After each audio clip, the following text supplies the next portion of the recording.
Welcome to the DeFi Dojo podcast. As always, I'm Steven, joined by my co-host Mara, and there's a lot of stuff to talk about in the world of DeFi. We were just talking before this about Eigen. It has been, what is it, 2 weeks? Is that right? 2 weeks since token launch, TGE? I feel like it's only been a week, right? Wasn't Gosh, it time goes by Tuesday? so weird in DeFi. Yeah. So it's been a week, and I am just now looking at the LPs for this because I knew there was a 1% fee tier prior to launch that didn't work because they didn't have token transferability. And now I'm looking at the 30 bit fee tier, and I was running some crunching some numbers on it, and the APRs seemed insane. You've actually been in this position for a while. Can you kind of tell me a little bit about your position? Yeah, I've been in it since day one. I have two positions. I have a Eigen ETH position, and I also have an Eigen USDC position. The Eigen USDC position is like wild. Like it prints super high fees.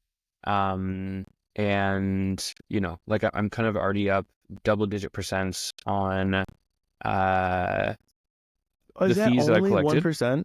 It's No, only they 1%. also have a USDC 30 bit. Well, I'm still in the 1% one, and it's been printing, but maybe I need to move over. The last day, the fees have gone down a little bit, but before that, it was only 1%. Let me check the volumes here. What tool is this you're using? It's pretty It pretty is swanky. the Oku. It's so crazy. It's from Oku Trade, and like I think they're a centralized exchange, and yet this tool is absolutely phenomenal. Yeah. So here's the liquidity structure. You can see all the liquidities in here, which means it's probably only it's only 100K. So it's not a ton of liquidity, which is why your 1% still probably eating pretty well. But just so you know, there is 100K of vampire. Got it. Can you run us through this tool? I have never seen this before, but it seems, as someone who is a connoisseur of concentrated liquidity, this looks pretty swanky. Oh, dude, yeah, absolutely. So the reason why I love this tool so much is because it shows you the liquidity profile of your pair. And Uniswap, info.uniswap used to try to do this, but it just fails at it for whatever reason. And oftentimes does not load, doesn't work, doesn't have the pair. If there was no trades in a certain amount of time, it won't even populate. So this was shown to me by one of the dojo members. I feel so bad for, I think it was DK Nugo, but it might have been Nighthound. It might even have been someone else. Anyways, it's an amazing tool. And so you can use it to look at the liquidity profile as well as the 7-day volume. And it even shows you the 7-day fees, which honestly you could get just by volume times fee tier, but they do it for you. So that's kind of cool. And you can also say, okay, well, I'm looking at this range here. I want to enter that range and just highlight it. And it'll then populate that range here. If you're listening to this and not watching it, I'm saying here a lot. On the left, it will populate that range in number terms for you so that you can just know what that range is. So if you're looking at the liquidity profile, you see, oh, well, clearly most of the liquidity is there. I want to be at least in that range. You can highlight it, and then it'll populate that range in number terms on the left. And it's awesome. Because basically... Do you actually use it to create the position, or do you just use it as kind of like a data interface? Actually, you can use it to create the position. I have not looked into whether or not it's custodial or whether or not it is takes any fees. I mean, I would take fees if I was this platform and I was so cool. So I have just been using it to get the numbers, and then I open up everything manually on Uniswap. That's fantastic. I got to start using this. I mean, info.uniswap used to be semi-useful, but Yep. I feel like the last, 6 months, maybe even longer, it's been pretty unusable, which is kind of amazing for like the biggest DeFi protocol, just like not having very good data. You can't search for pools, you can't do anything.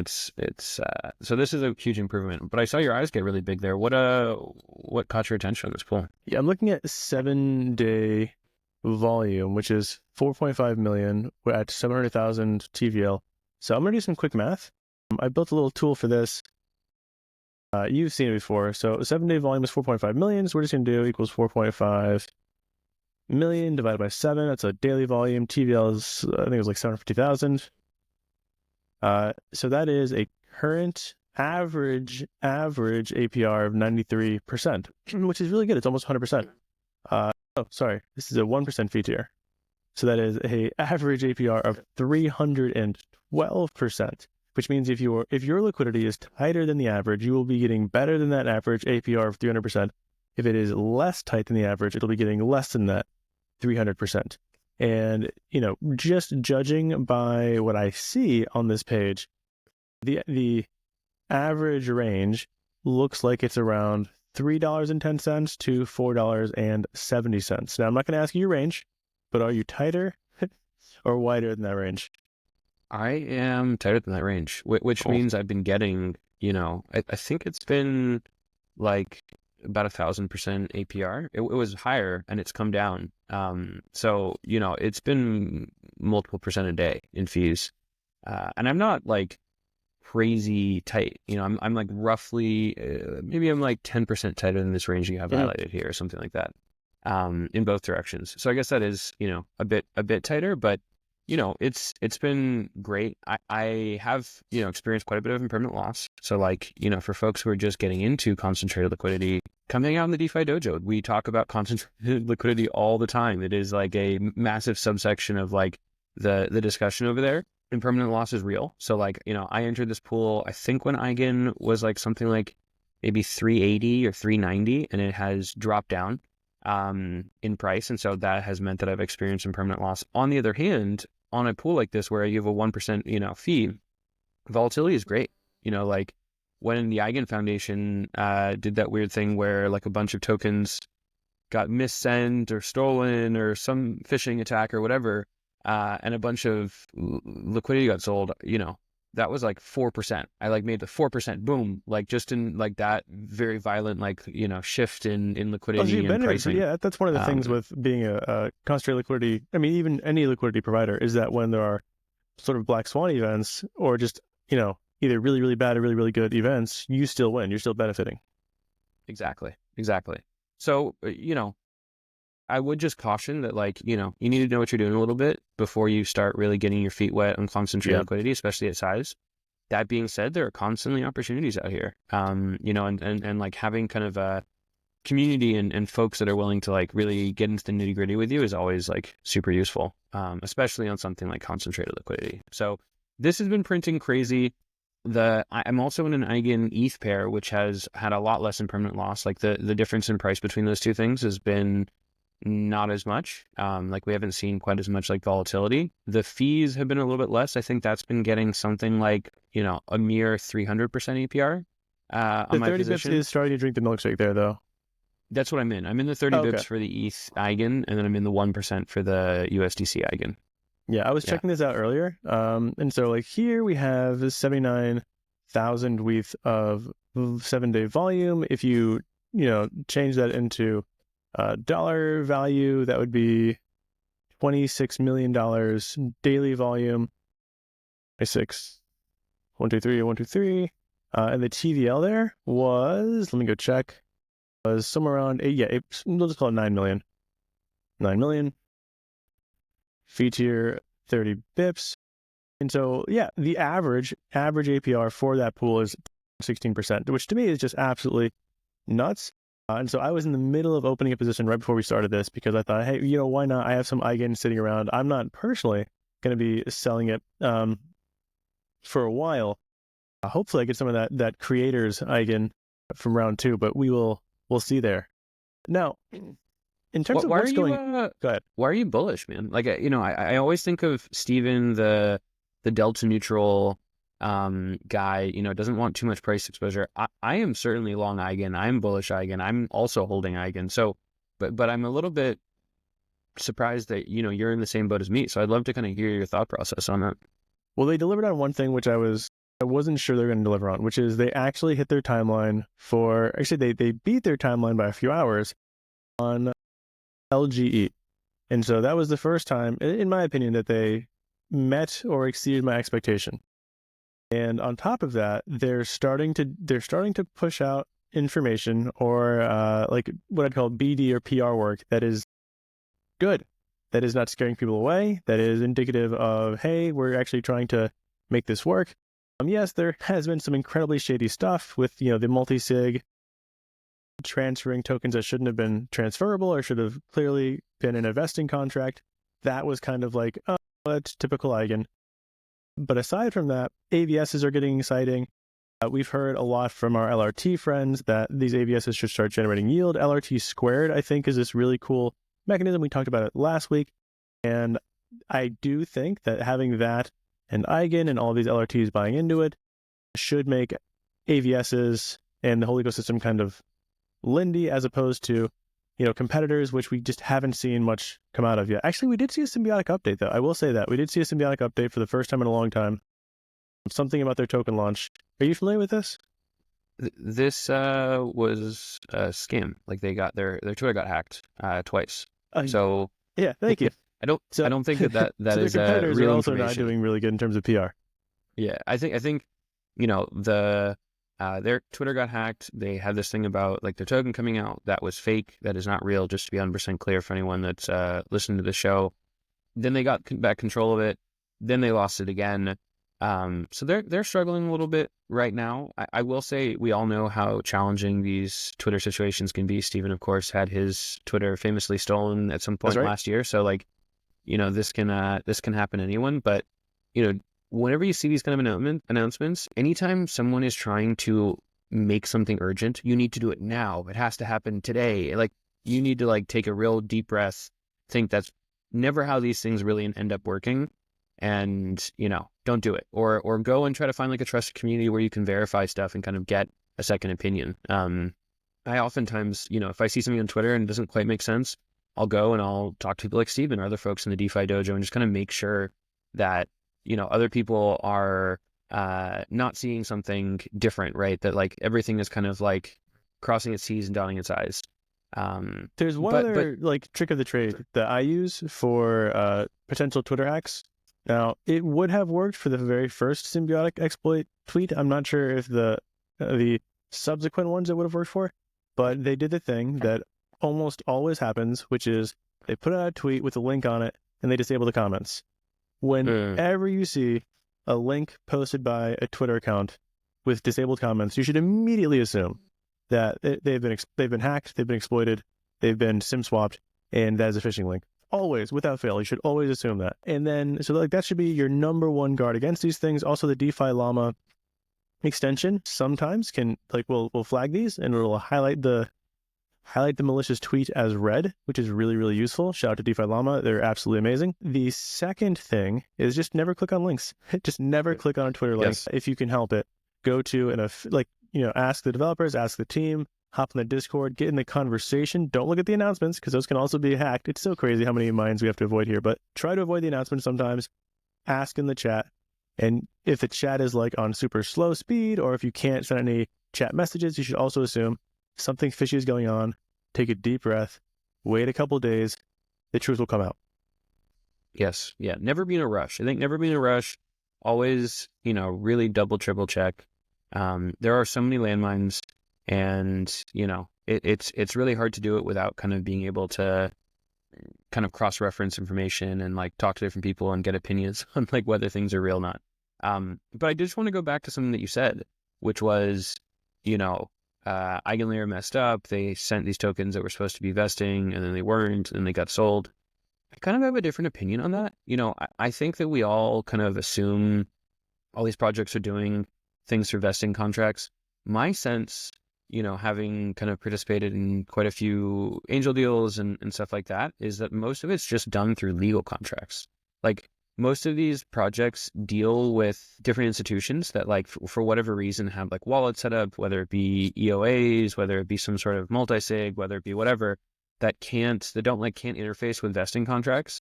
And so they, have a legal agreement that says, here are your tokens, but you cannot sell them for this period of time, and it is legally enforceable rather than being smart contract enforceable. And so what happened was when they sent their investor those tokens, that investor was not planning on selling them, but there was this kind of like social engineering thing that happened where some hacker got into the email chain or the chat or whatever it was where, they were sending the wallet information, and then the hacker got the tokens and then obviously sold them. But I think that was just kind of like a unfortunate thing that happened, and it wasn't like EigenLayer acting inappropriately.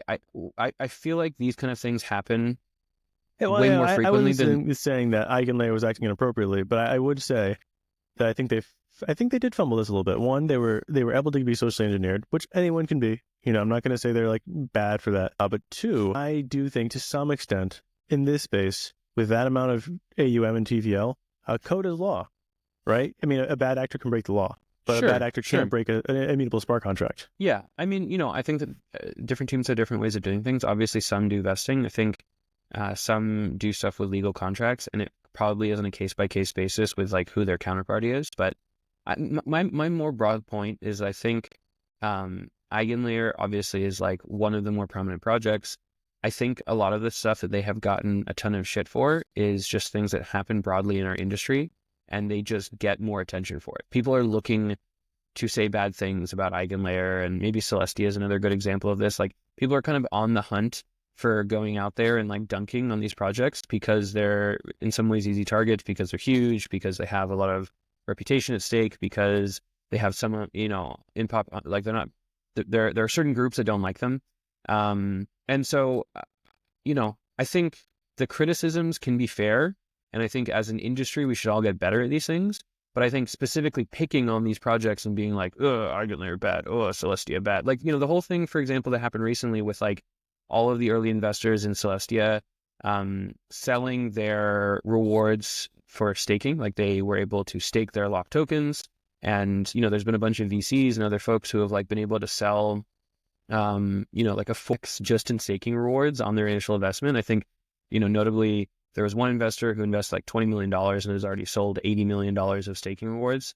Like, that's crazy, but like, that's not Celestia's fault. Like, most projects that have staking allow their locked tokens and their investors to stake it and then have liquid staking rewards. And so it is more of like a problem that we have with proof of stake chains or with these types of deals more broadly than it is like Celestia itself. Celestia is like an egregious example of it, but it's not like they created this problem kind of thing. So anyway, that's my little rant. Maybe a little backholder bias on both those projects. That could also easily be it as well. But I do think that like having these discussions are productive in terms of making the space better and more thoughtful. But I don't think that these projects in themselves are doing something wrong. I think they're kind of following industry norms that maybe need to be improved.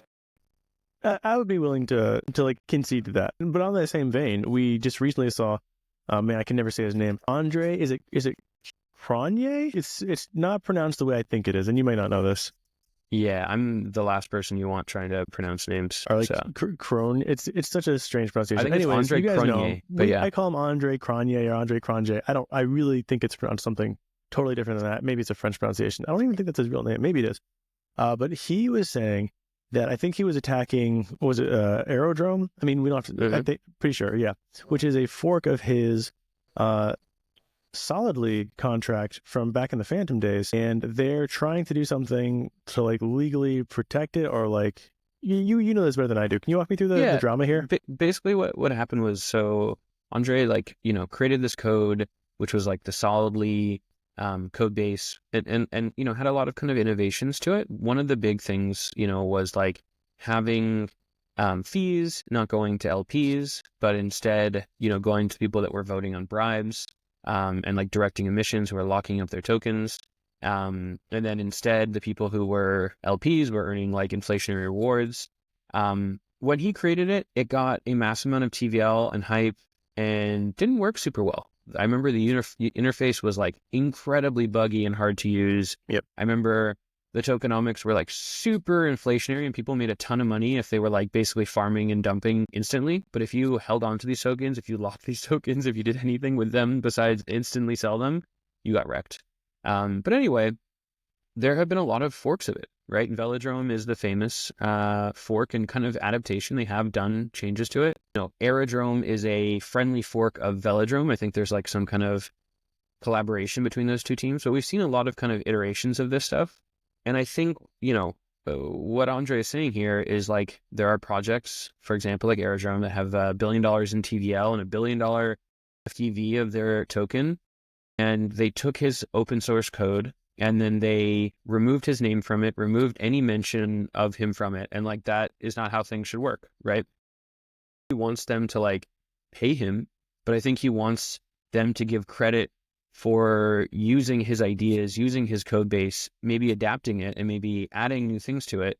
but not just kind of like branding it as their own thing themselves. So Right. Yeah. I mean, I'm apparently they're trying sympathetic. to like license the code or something. I mean, that's what I'm getting from this BUSL licensing. And if that is the case, then what they've done is taken something that was open source, usable for anybody. Andre didn't really necessarily need credit for it as long as you were using it in good faith. And then they're calling it their own and then licensing it, which may make it harder to open source fork in the future. I don't know. Not entirely Yeah. sure, but I think that's where he's kind of miffed. Yeah. So I'm kind of sympathetic to that. I think that like, forking is a good thing that happens in our space. People iterate, people make things better. I think open source is great. I think open use is great. Obviously, that doesn't work in all cases, but I think taking someone else's open source, open use product and then trying to license it for yourself is a little bit slimy. But maybe just to broaden this conversation here a little bit, Steven, I'm a bit dogmatic in terms of like, I pretty much only use Uniswap. I am not out there, using all these different DEXs. I know how to use Uniswap. I'm pretty familiar with it. Uniswap v4 is coming out. I think that's going to be really exciting. We can talk about that in a second. But before we get there, I'm curious. I know you're a bit more adventurous. You're out there kind of in the trenches using different DEXs, trying stuff out. What is your experience? Do you still think that Uniswap is the best? Are there other alternatives that are kind of getting close to competing with it in terms of like a good user experience? And I'm thinking specifically on the liquidity provider side, right? Yeah, Like, I figured that's what you were asking, because if you were talking about the swapping experience, I mean, I can't say enough good things about Odos. The UI just makes me feel happy every time I see it like route through a million different swaps, even though I know Llama Swap, shout out to the DeFi Llama guys, aggregates Odos. So even if Odos is the best, you'll still route through it if you're using DeFi Llama, but that's not a place to provide liquidity. So providing liquidity, Uniswap is still king. And Uniswap is actually getting more tailwinds recently because of its Merkle push. So there have been so many of these LPs which are now being incentivized, via Merkle. So you can go LP on Uniswap, you're going to get more emissions and tokens through incentives on Merkle, making Uniswap LPing even more attractive than it historically has been. There's so many tools now, like we just looked at OKU trade tool. There's Revert, which is an amazing tool. There's Aperture, which we don't talk about Aperture. There is, there was that old one, I forget. There were so many tools that have made the Uniswap v3 better, and it is clearly still the king. However, what I will say, I was going to ask you about this actually, is one thing I love about Uniswap is it is immutable. So Uniswap, and correct me if I'm wrong, it is immutable, right? yeah, it's immutable. Yeah, Uniswap does the same thing that Aave does, and I think other like super robust, amazing protocols do, which is they release a version with an immutable smart contract. So there's not going to be like any malicious change, which will exploit all of user funds. And then that's it. You can fork it all you want, but you can't change it. And if you want a newer Uniswap, you'll have to have a new version, which typically comes out in a year or whatever. So I love that. I think that's really good standard. Actually, that's what Andre did with his Solidly. He created an immutable contract, which is really what's the base template for all these other forks like Velo and Arrow. And I really like that model. But so here's where I will say I like other DEXs.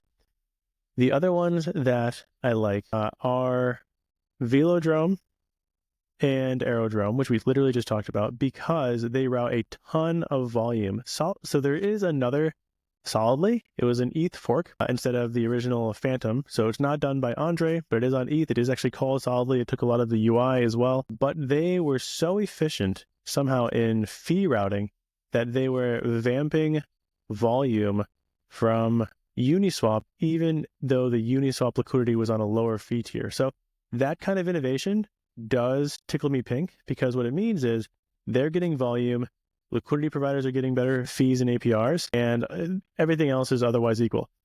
Final thing I'll say on Solidly forks is the one innovation that I really, really, really liked from Aerodrome and Velodrome is that they allow you to choose whether or not you want the swap fees or the Velo or Arrow emissions.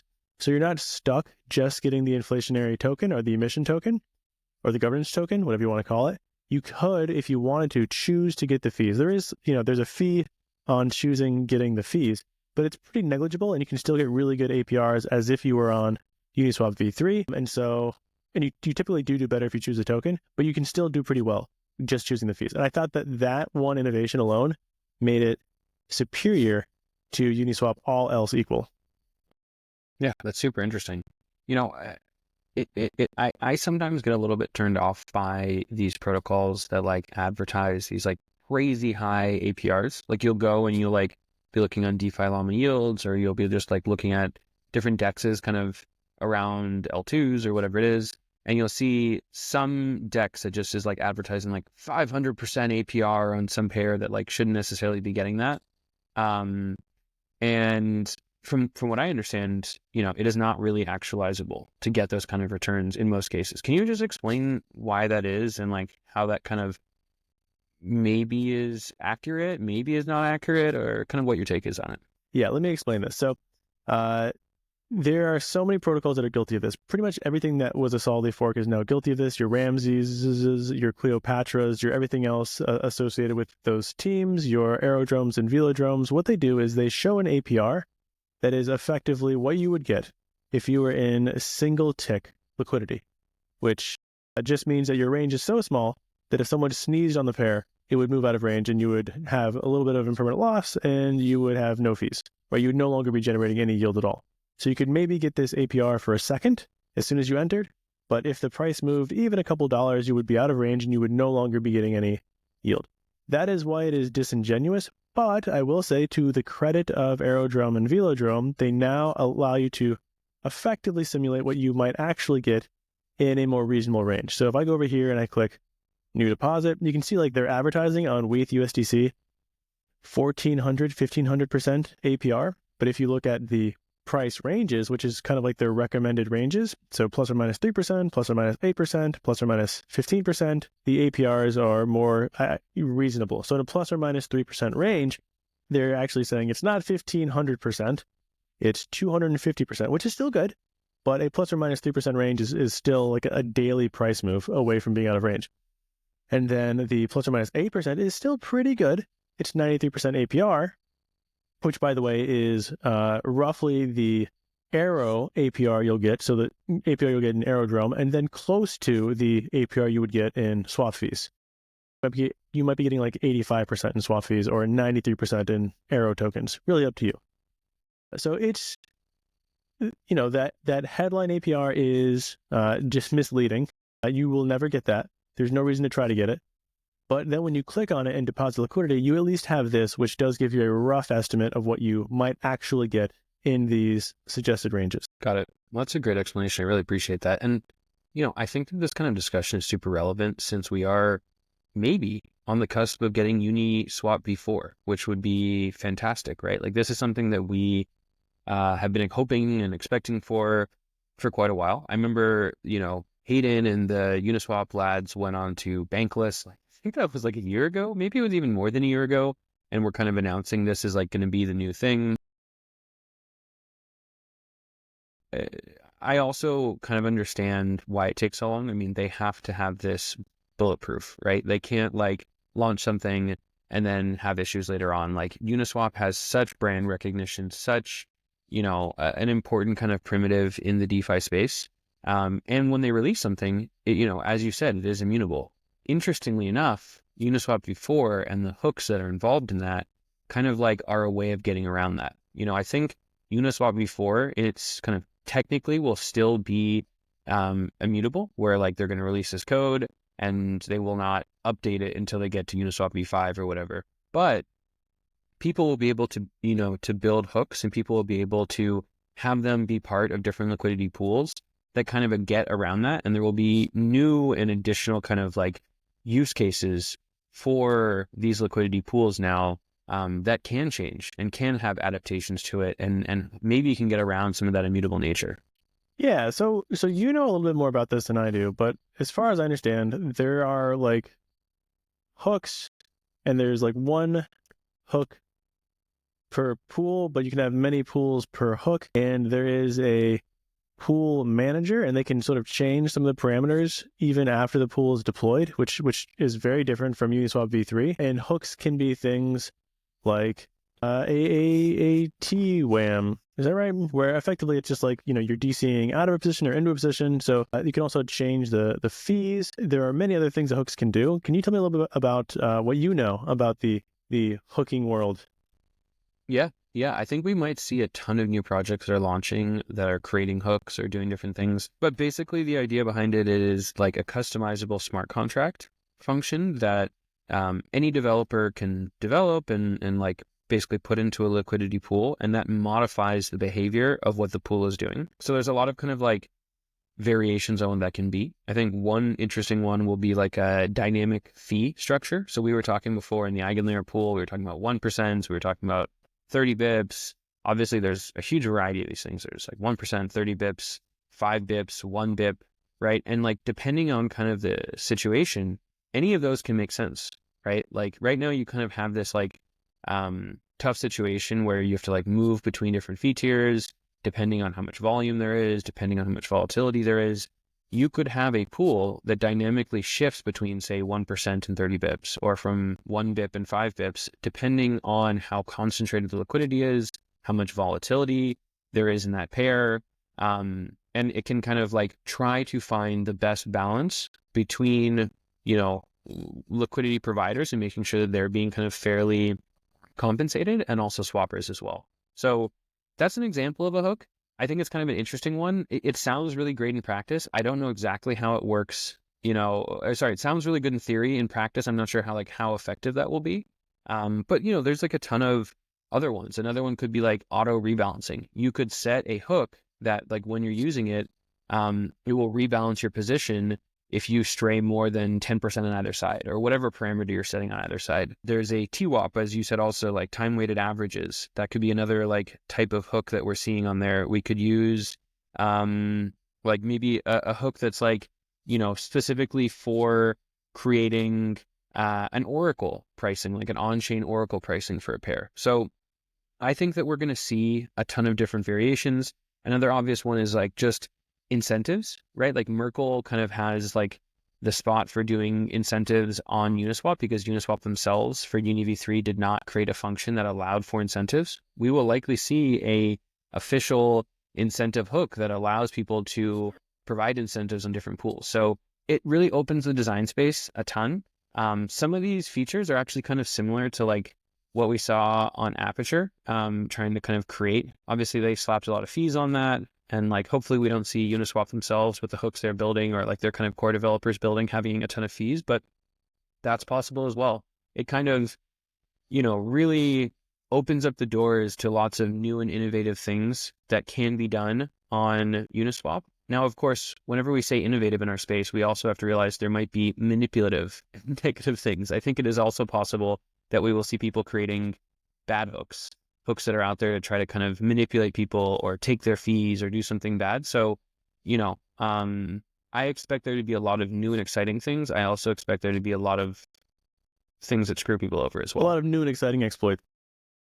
Yes. Yeah, I mean, certainly. But there was a thing in the middle. There was Uniswap X, right? Yeah. I'm not super familiar with Uniswap X. Do you know a little about that? I don't. I just know that someone was using it and saying that routing through Uniswap X was in some way superior to routing through Uniswap 3 in some specific cases. I'll try to figure it out. We can talk about it. I think the Uniswap X is just their front end, or was it the app? Is it the app that they used? This is a great question. Let's table it for next week, and we'll find out and come back with a good answer. Perfect. In the meantime, I do want to talk about one more thing in concentrated liquidity, which is Revert. So I mentioned Revert before as this tool. I mean, I've certainly used it before to sort of estimate APRs. Like you can go over to create a position and then throw in some, you know, position ranges, and it will back test for you and give you like an estimated APR for that range, for you know, like a 7-day average or 30-day average versus holding one of the assets versus holding the other one of the assets. And it's just been amazing. But recently they launched lending. Now it's really cool, but there is a downside. Lending is where you can borrow against your concentrated liquidity position. So imagine you're doing a really tight range, a USDT, USDC pair. So it's a stablecoin pair. You're not really worried about it. You're getting maybe 7% on it because you're in a pretty tight range. You could borrow stables against it and then compound that, right? Or leverage it or loop it. And that's really cool. Or you can do like a wrap staked ETH pair, borrow ETH against it and leverage it that way. Again, very cool. The downside is there is zero liquidity here, and they haven't been able to attract any liquidity yet. I mean, there's not zero. There's $330,000 of stable coins. So that totally lent, and then 270,000 of those are borrowed. So there's only 60,000 left to borrow, and I haven't seen them get any traction here. It's kind of depressing because this kind of innovation to me is really amazing, and I think the only other solution to this same problem, which is how can we make LP positions composable, might be something like a CDP protocol, where you're literally minting stables against it. But I don't know how redemption would work for that. It's tough, like this is an interesting problem. Like I think everyone would love to get leverage on their productive assets, whether it be a liquid restaking token or a liquid staking token or an LP token. I think all of these things are super interesting. It is really tough to do well because you can have so much volatility in the price of like the two assets. If you're having a ETH USDC pair and then ETH drops off a cliff and goes down like 15%, you can have pretty massive drops or pretty massive volatility in what that LP is worth. I really like Revert. I still use them as a tool. I still check my positions on there. Like we were talking about my EigenLayer positions earlier and like the successes and failures that I had with it. I mainly track that using Revert. So I'm a big fan of their protocol. I do know that they had, early on when they first got launched, they did have an exploit. And I think maybe that is part of like the concerns people have. I think it was related to a function they actually got rid of. It was like some atomic swapping function or something. And That was I don't consider exactly Revert their auto compounding mechanism. right.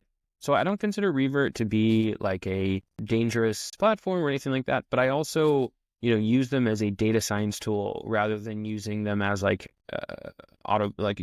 compounding or doing kind of any of the functions or depositing my Uniswap NFTs into them. Do you use them? Do you like deposit your assets into them, or do you just kind of use them to look for data on like ranges and volumes and APRs and stuff like that? So I really currently only use them to, quote unquote backtest, because I think it's one of the best tools to estimate an APR for with a certain range. Also, it also kind of shows you what the liquidity profile is, and that's always been useful for me. But also top positions is really fun just to look at if you're bored and you want to nerd out and not just like doom scroll through Twitter. So top positions, look at these.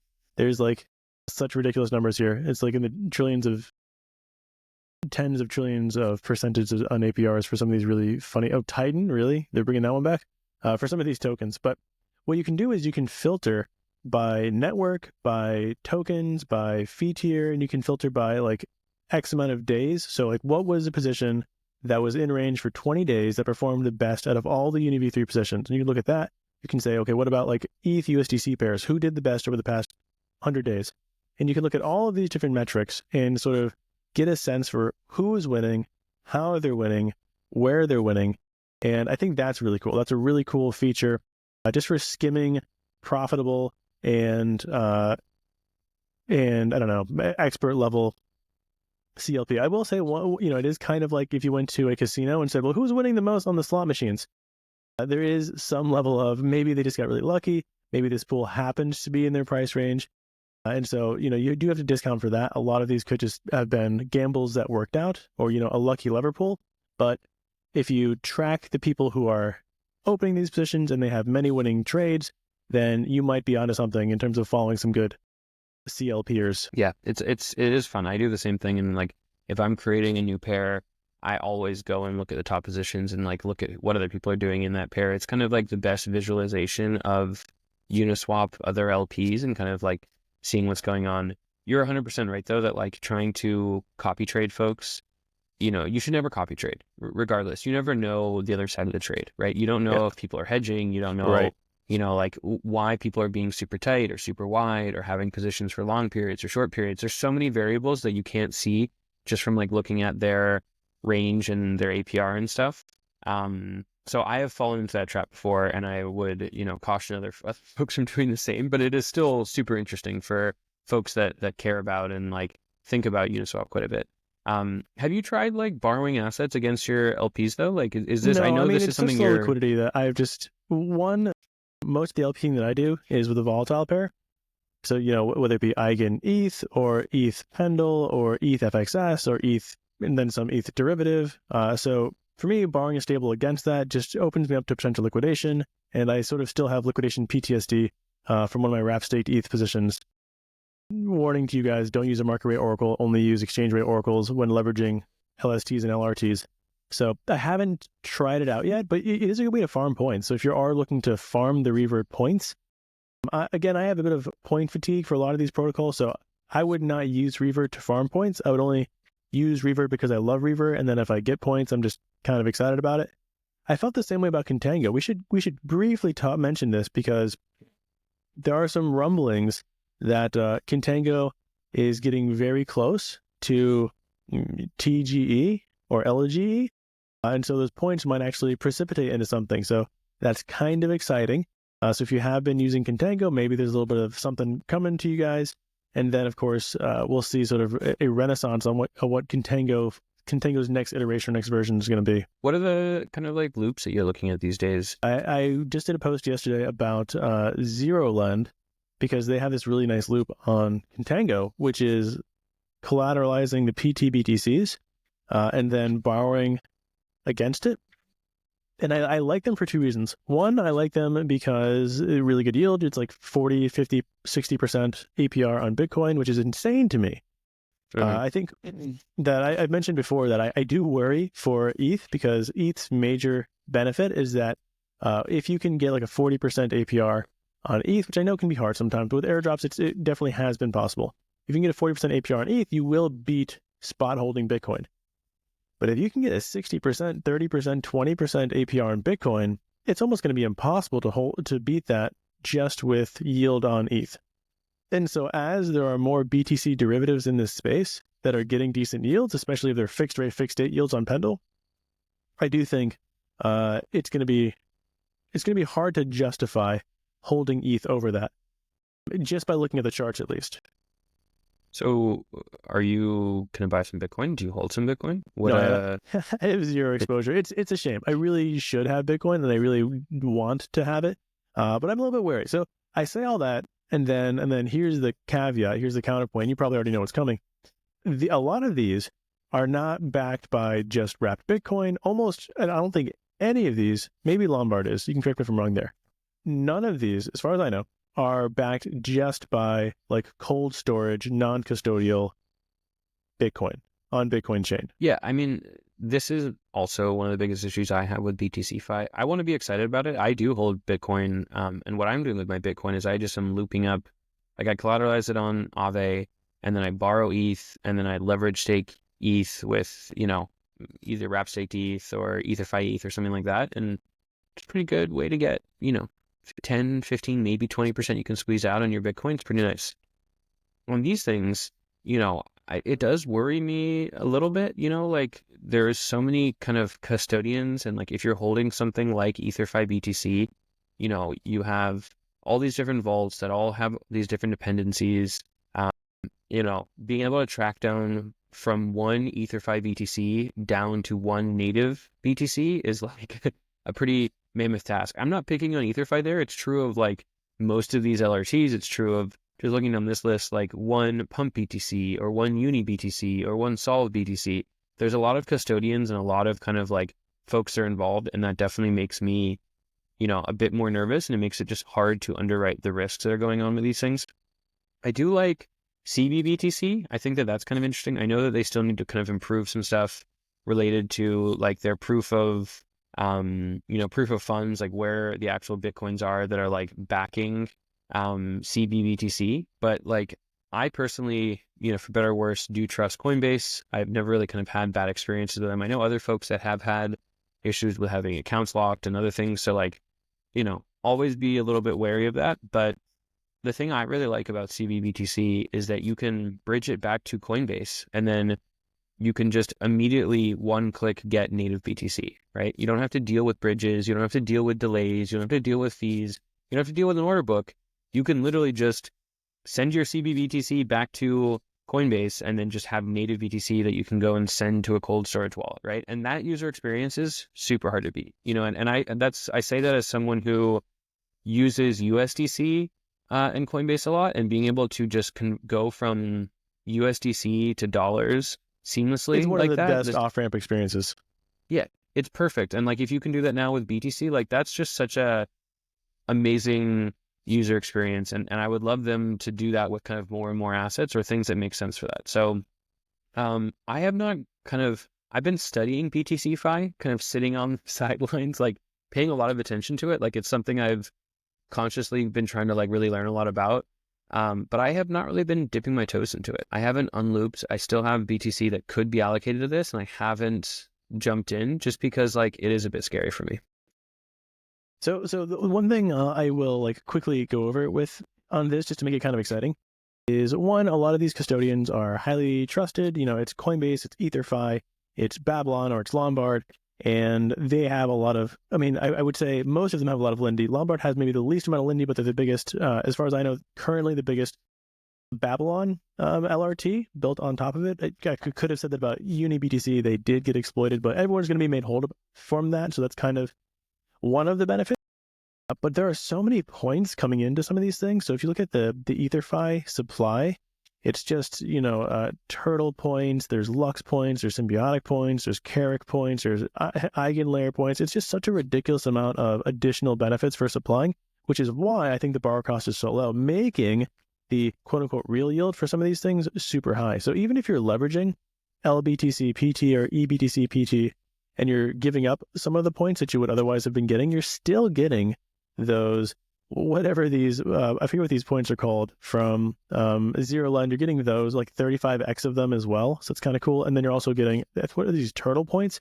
I believe you're also getting Lux points. If you're borrowing Lombard BTC, you're also getting those points too. So make really, really interesting yield opportunities. You can look at the math, the manual math on Contango's advanced. I'm not sure why Simplified's not working for me right now, but it's like 45% APR right now. So if you just go like, let's look at LBTC, right? LBTC, the PT version. And by the way, if you ever want to get the full leverage, you can do it by like, you know, manually leveraging. But look at that. So 49% plus 2%, so that's 50% APR plus a slew of points that are being shown here. They are shown on Simplified, but for some reason, that just UI is not working for me. And the magical refresh button's not working. So the thing I'm excited about is that we now have the ability to get a lot of yields on these things. I am like you, worried about custodial risks. I do think that CB's user experience is amazing. All Coinbase assets, really easy to on-ramp, really easy to off-ramp. There is that risk, though, that they can season freeze your assets, and a lot of people don't like that. I personally don't like that or don't love it from a DeFi maximalist's perspective, but from a user's perspective, of course I'm using CBBTC, of course I'm using CBETH, of course I'm using USDC, the most, you know, I would say the most composable stablecoin currently in DeFi. Of course I'm going to use those things. I'm not, you know, selling drugs on chain. I'm not doing anything highly illegal. So I don't mind using those assets. But again, from a DeFi maximalist standpoint, you do want something that's a little bit more non-custodial, straight from Bitcoin chain onto EVM land, or actually interacting with Bitcoin chain itself with some of these side chains, which are effectively, they're considered L1s, but they're effectively L2s on Bitcoin. So you might be able to actually use native Bitcoin, collateralize native Bitcoin, borrow against native Bitcoin, maybe even with transactions that take less than 10 minutes. But, you know, we'll see what the future has to offer there. I am curious to just double click on this though. You know, like my approach to these things typically is more about user experience, more about where I can get the best yield, where I have the greatest trust. And unfortunately, that leads me quite frequently to things like USDC or, you know, other kind of like assets where I have a trusted custodian or a trusted counterparty that like, you know, is holding onto the asset. You, however, are much more along the spectrum of kind of like, you know, being dogmatic about the decentralization, about not having, you know, people having the ability to freeze your assets or do different things. How much kind of are you willing to give up for that though? You know, like, are you, you know, like there is maybe a risk premium that you're adding onto it or a liquidity premium where it's maybe, you know, you don't have that same one click in and out of USDC into dollars. I'm thinking of things like Frax or MakerDAO on the stablecoin side. Or I'm thinking about things like, you know, TBTC bold, man, for liquidity. Or yeah, exactly. So I'm just curious, like, what's your thought process on that? Like, you know, the decentralized option is optimizing for one thing and maybe a little bit less useful in terms of like kind of ease of use, I guess. Where do you kind of end up in terms of like, what your preference is and, what you're optimizing for essentially? Yeah, there are two things. So on my day-to-day, I'm optimizing for yield. So I'm using all of these highly centralized assets. I'm using Coinbase ETH, I'm using USDC, I'm using Coinbase BTC. I don't mind that because I'm optimizing for yield specifically, and I'm not doing anything that I think will put me in the crosshairs of regulators. But I heavily argue for and champion the need for decentralized assets, the need for something like what DAI once was, the need for something like Bold that Liquidity has, the need for a truly decentralized stablecoin that can't be seized or can't be frozen. And what I'm willing to give up, I'm willing to give up some level of mass adoption. I'm willing to give up some level of, TradFi coming in. I'm willing to give up some level of all of the things that we kind of dream about in terms of number go up for that to exist. Or at least I need someone to continue to carry that torch in some corner of DeFi so that if anything ever does become so censorious that the average lay person can't, buy or sell goods because of a social credit score, I'm talking about absolute worst case scenario, that they have some outlet somewhere that can't be touched by a regulator. And all I need is for that to exist. I don't need to be using it on a day-to-day because that's kind of absurd. I'm not in the position to have to do that, but that needs to be that without that, we're not using decentralized finance, right? We're using centralized on-chain finance, which is cool and it's yieldy and it's fun to be on the forefront of that. But someone has to carry the decentralized finance torch, and I will continue pushing for those and supporting teams that are doing that. Again, Liquidity is a great one. I know Vitalik loves Rai. I don't understand why he likes Rai as a competitor to Liquidity's tokens. I think DAI or Sky as to whatever it is now is not as interesting anymore because they've gone more centralized. But Frax, I do think that Frax really does champion this, and I hope that Sam stays in this space and they get another, that's like a second wind or something, or a new narrative. But teams that are doing that, I philosophically align with and I will always support, despite me not always using their assets for yield purposes. Yeah, I mean, I also understand the value of these things, and I guess I'm just kind of like, I support it. I maybe, I guess I just like don't vote with my dollars, right? Like I am very active in DeFi. I like, I'm looking at all these different assets, thinking all these different things. And my choice is just found around user experience, around yields.